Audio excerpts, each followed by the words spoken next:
What's going on, everyone? So I just woke up this morning and we had the brand new update drop just about 3 hours ago, which includes the new SS equipment, which I'll dive in the game and show you kind of what that looks like. The new World Martial Arts tournament, which isn't live in the game yet, but the event's coming soon. We have the SS equipment upgrading, the new progression system with the SS equipment, which is the traits similar to your pet stats.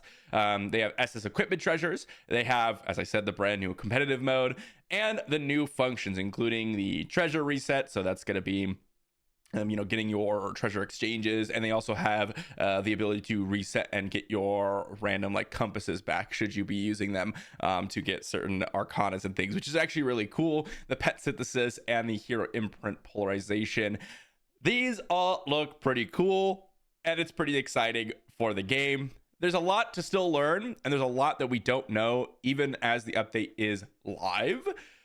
But let me dive into the game here, pop open the Capybara Go, and show you the first and most exciting of them all. So in order to access double S equipment, you go into the workshop, and there's going to be this new anvil icon in the bottom right. You'll click on that, and this is the double S equipment forging screen. Here's all the 5 new weapons that they are adding. This is the Blade of Justice, this is the Sky Splitter, this is the Durian Hammer, this is the Whisper, and this is the Reaper Staff. We also have the Dragon's Breath armor and the Revival Cloak.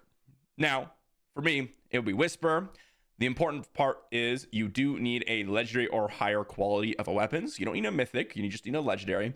And then if you do go ahead and drop that in, you'll see you'll need the 60 divine weapon cubes. These divine weapon cubes are actually acquired from the World Martial Arts tournament, which I'll talk about in just a moment. But this is your stats. This is what you're going to be getting. This is kind of how it functions. Now, if you look at all of these, as far as I saw, most of them are pretty similar. But if we look, starting off with the Helios Blade, this one is a pretty big damage increase as far as I remember.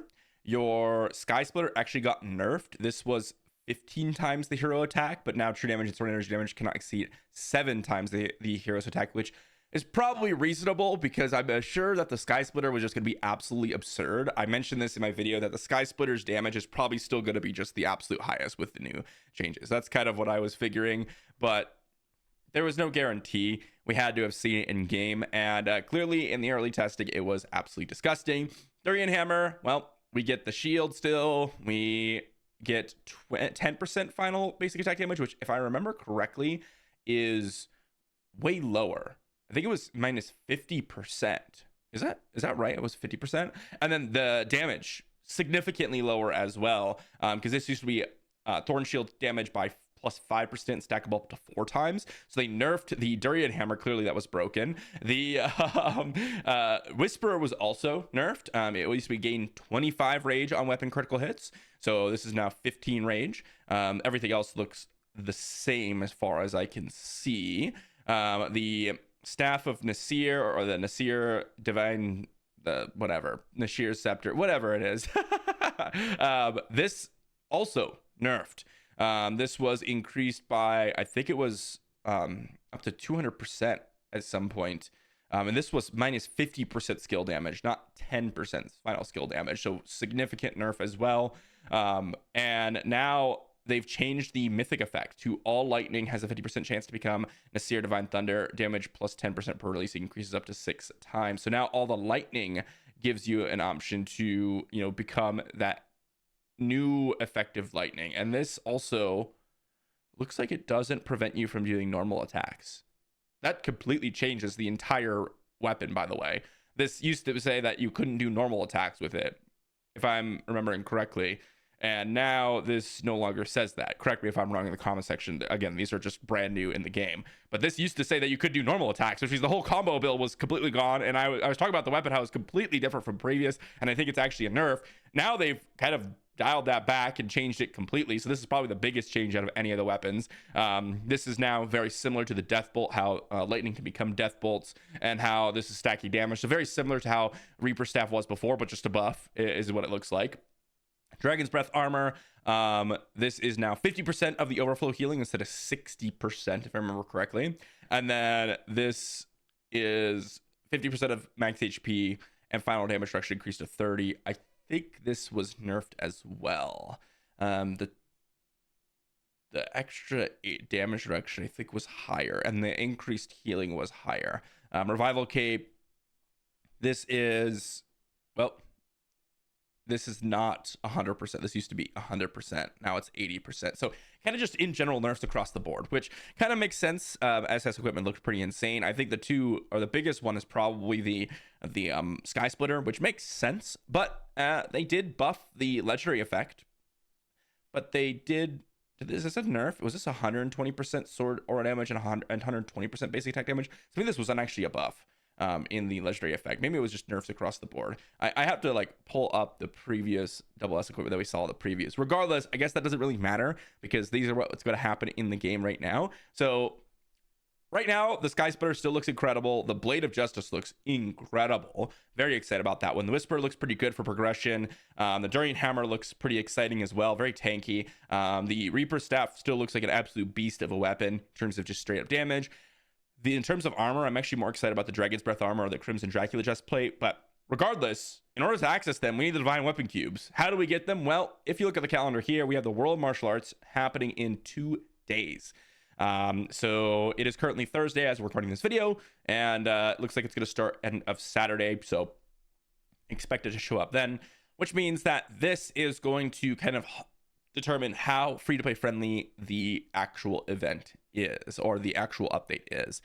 Because these are locked behind the Divine Weapon Cubes, we need to figure out, okay, are we going to get any for free? Are we going to get them in the World Martial Arts Tournament? Right now in the mail, I don't have any. I don't see any promo codes for them as of right now. So this is going to determine how excited I truly am about SS equipment, because if it's going to be an absolute grind, then we're not going to be able to do, we're not going to be able to do the actual forging of them. We're not going to be able to do the energy traits because those require Divine Weapon Cubes. We're not going to be able to do basically anything when it comes to this. Oh, I forgot that I was still on that other mode. We're not going to be able to do anything that requires Divine Weapon Cubes, guys. So this is going to determine a lot. But that's not the only update that we have. As I mentioned, we have some of the overflow resources. Now, I'm a little bit disappointed in this, to be honest. I think it's a good system regardless. But if you look, this is the new pet synthesis. This is just one of the options, but it looks like they're going to require us to basically cap out before we can actually utilize this synthesis system, which I think is a little bit disappointing because the amount of people that actually have a capped out pet is very few. So if you look here, I'd have to build out these pets to max level in order for you to synthesize these surplus resources. So when pets reach max level, surplus can be synthesized. Now, the difficult part about this is if you look here, there are a lot of pets that do require a lot of copies, but there is a kind of specific pathway on the Discord as to when or how you should upgrade your pets in terms of maximizing stats. Now, I've heard some people talk about how the real bottleneck is actually going to be the pet duplicates. It's not going to be the pet food. Eventually, you run out of pet food. And if that's the case, maybe pet synthesis is reasonable to have at max level. At least as of right now, I would love to be able to synthesize all these pets up and up and up and up and up and up until I can synthesize your Mythic and some copies of Freya and Elsa. That's what I would love to do, because my bottleneck is pet food. I don't have that bottleneck that other people have. Now, that is kind of maybe a short-sighted thing because maybe I will be bottlenecked on pets copies in the future. I don't know. Please let me know in the comment section if that has been your experience as a free-to-play player getting later on in the game, or a low spender getting later on in the game. But as of right now, synthesizing seemingly would be more beneficial for me just to get a couple extra levels in the pet. Again, this might be a short-sighted thing because I have not progressed far enough in the game to determine that. Regardless, it's not a system that's really applicable to the vast majority of players out there. The other kind of features are also very similar to this pet exchange where you need to have max quality. So the collectible decomposition, which I was kind of excited about, it's after reaching max stars. Heroes imprints that reach maximum quality can continue using consuming fragments for polarization updates. Again, maximum quality. These are all basically bottlenecked to much later game progression players. So if I were to jump back into the game here and then pull up my collectibles, well, you could see that the treasure collection also, by the way, includes your arcanas. So now we can, if you wanted to, disassemble this and I can get my telescope packs, which are actually pretty cool because I don't use the sky splitter. So I'm actually probably going to be doing that. I'm kind of excited about that. So that is a nice feature, the disassembling of some of your Arcana. Here are all the, double S equipment bonuses, by the way. But if you look in the exchange shop, these are your little ancient fragments, which can be exchanged for fragments of other collectibles, which is pretty cool. Honestly, I think that is pretty cool. And you can even use your telescopes here if you have extras to immediately purchase other copies, whether it's a universal crystal or if it's a double S equipment treasure selection box. This is going to be a little bit tricky as to whether or not you should be going for these double S equipment boxes or the just straight up weapon treasure. But the nice thing about it is it's seemingly that you can dismantle kind of all of these anyways. Now you do require the swap talisman. That's very, very important. But you seemingly can make changes relatively freely as long as you have those swap talismans. Now, again, you won't be able to do this without extra copies of a shard. So as an example, you will need to kind of bring this up to maximum level, which I believe the maximum level is 10 stars. I'm just going to drop some. I believe it's 10 stars, but, I'm just going to go for it. We're just going to bring this up to 10 stars right now. Oh, I'm barely missing it. All right. Well, you know what? I just used up all my resources just to see if I could get some shards back. I didn't know how much shards it would cost, but there you go. I think you bring it up to 10 stars, which is the 5 purple stars as per typical.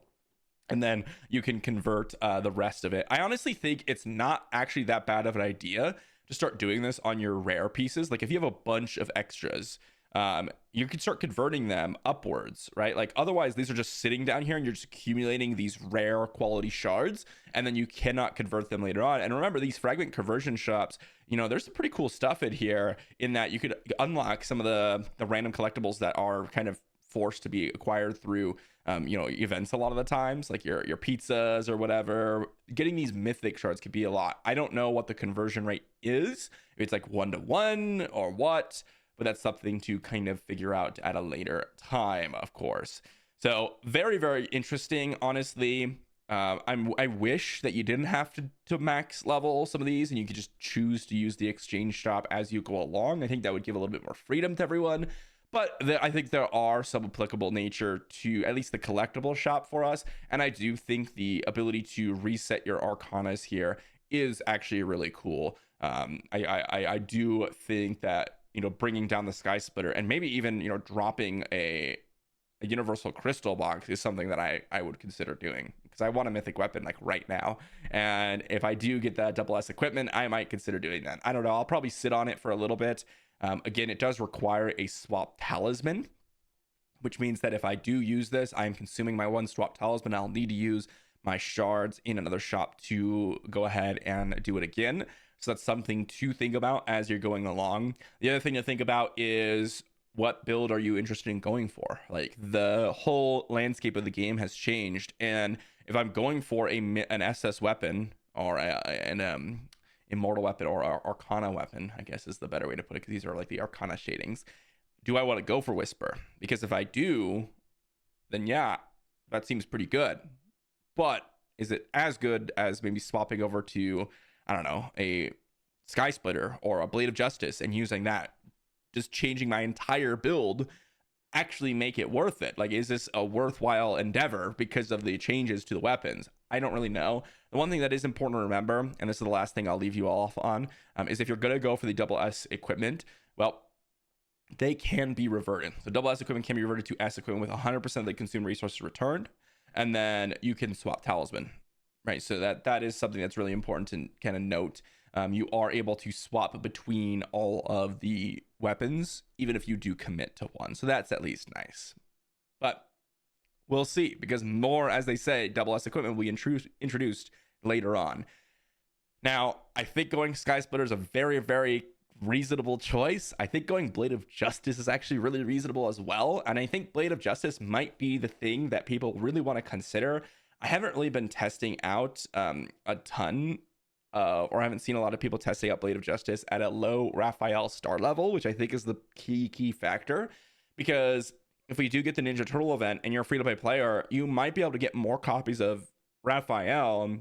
Granted, you can always just resonate with Raphael, so that's always a nice bonus. But the point is here, like we could very easily transition into a different build, and that could be something to really be considering because of how easy it is to, you know, kind of swap at least your adventurers these days. Maybe the Blade of Justice is worth it. And I take it back. It looks like there is a new code here. Maybe this is going to give me a bonus here. Let me put this code in real quick for you all and see what we get from the mail. I don't know what I was thinking. Part of me was like, maybe it'll drop 60 forging cubes and I can just get my double S equipment right then and there. That would be pretty cool, wouldn't it? All right. Anyways, that's kind of the new update. I will keep you all updated with the new event and see what it's like for free-to-play players. Again, that's kind of where I'm at. I don't purchase anything, so like all the I don't even know, how do I go find the packs, guys? Oh, value picks. Here we go. That's probably right. Pack shop. Okay. This is probably where we get the packs. I don't even know. Aha, here we go. Divine Weapon Cube monthly pack. So there is weapon cubes available for sale. For $200 you can get your double S equipment, which you better believe everyone's going to be doing if you spend money in the game. If you are at least a like high dolphin or a whale, you are going to be picking that up right now. Of course, this is not a low spending tier by any means. If they're charging $100 for 30 cubes, I'm a little bit worried as to how free-to-play friendly this World Martial Arts tournament will be. That said, hopefully you all are excited. I know I am, even though I'm cautiously excited, cautiously optimistic, as I always say. But let me know what you think in the comment section down below. Thanks for watching, everyone, and I'll see you all for the next one.